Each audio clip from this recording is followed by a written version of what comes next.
The last part of the question, the sixth part, healthcare and welfare. And with this, we'll end our session. What are the Islamic guidelines for ensuring healthcare and welfare for all citizens in a country like Bangladesh? How can Islamic charitable organizations in Bangladesh be more effective in providing social services? Please, for the sake of Allah, answer this question live on social media.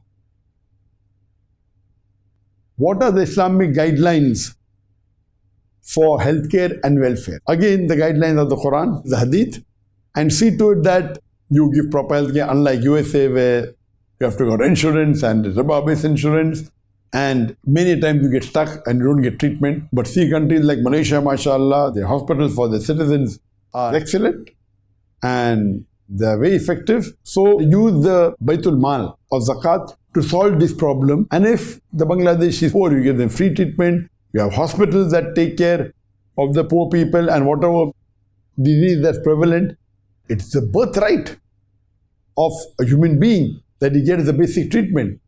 So if you apply the Islamic principles, you'll be more successful, unlike applying the principles of the others, where you'll lose more in Akhirah as compared to dunya. So the basic answer is, for all the 6 points, follow Quran and Sunnah. Follow the Quran and the teachings of Allah subhanahu wa ta'ala as well as the Sahih Hadith.